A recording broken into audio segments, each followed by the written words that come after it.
This is second DUI. So my family runs this catfish restaurant and has for years.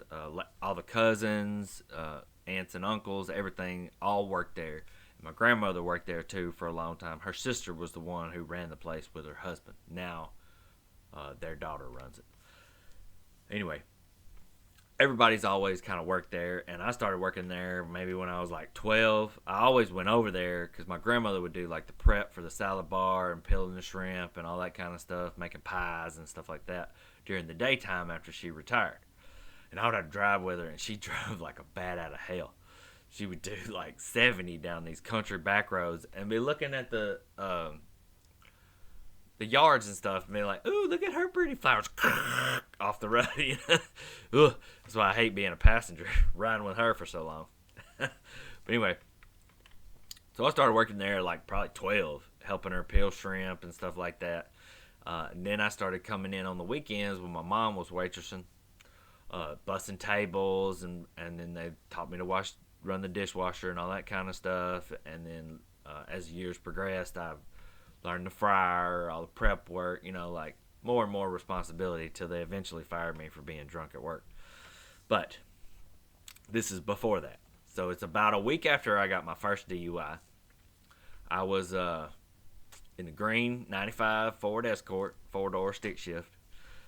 And I would have to take these back roads and stuff. It's a dry county, and I was underage, so I'd have to drive to Nettleton where the bootlegger was. There was this old black couple who had like a trailer out behind their house full of like coolers that they had bought from the store, like you get sodas and stuff out of, those kind of stand-up ones. But they were full of cases of beer, and they would sell them to anybody. I mean, I saw a 14-year-old girl buy beer in that motherfucker. But it was just beer. You could pay the husband $5, and he would ride with you to the liquor store, and he would buy the liquor for you. But that was always a hassle, so I just got the beer. Anyway, right after I get off work one night, about 11 o'clock, I got to haul ass to Nettleton. It's almost an hour drive, and beat it before 12 so I can get underage beer. I think I was 19 or something, in junior college, community college, whatever you want to call it. And just doing that restaurant work to have beer money, basically, is all I was doing. So, pick up my beer, open my first one, and I'm heading down Highway 6, where I had to walk from my first DUI. And the Tenton Waterway crosses. You have to go across this bridge to get from the wet county to the dry. There's only one way in and out, and they always set up a roadblock on Friday, Saturday night, guaranteed. If it's after 10 o'clock, there's probably gonna be a roadblock, and a lot of shitload of people are gonna get DUIs, and I was gonna be one of those people. So come down through there, and it's not a roadblock; it's a wreck. Somebody's had a bad wreck, and so there's cops everywhere, all this kind of shit. Well, I don't know the flashlight signals, but apparently flashlight on the ground means stop, not come on through. Well, I don't fucking know. And this cop is like flashing his flashlight on the ground, and I just keep creeping forward. And he's like yelling at me, and then as I'm right next to him, I'm just not paying attention because I'm so like hyper focused. Just get past these cops, He fucking smacks the glass with his flashlight, says, "What the fuck are you doing?"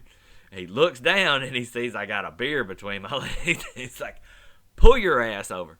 So I pull over, and you already got possession of alcohol in a dry county. That's $250, and they're going to take your beer, and he's probably going to drink it the next night. Or that night when he gets off duty. So the cop comes over. It's like, "This means stop. This means go," or whatever, and gives me this kind of lecture. Get the fuck out of the car. So back then, they had just passed the zero tolerance for DUI. So, like, if you're under 21, it does not matter. If you could blow zero, if you got an open container in the car, they can give you a DUI. So, fucking DUI, here we go. And the cop's like, I'm smoking a cigarette the whole time. And he's like, "You gonna blow in this machine?" I'm like, "Hell no." Blow a big, he's, "Put that fucking cigarette out." I took a big old drag and blew it in his face, and he fucking grabbed me and spun me around, slammed me on the car, and then like did that thing where they slap the cuffs on you, slaps the fucking cuffs on me and throws me in the back of the car. Fucking DUI. Oh, it was crazy, man. Sucked. So anyway, get another DUI, but it's a week within me getting the one in Nettleton. So that was like even though I pulled over to the Monroe County side or whatever, it was just the city of Nettleton. Now, the second DUI is the county of Monroe. So they don't really talk to each other that much back then. Like there's not the kind of computer system set up to just flag anybody who's got pending charges and shit.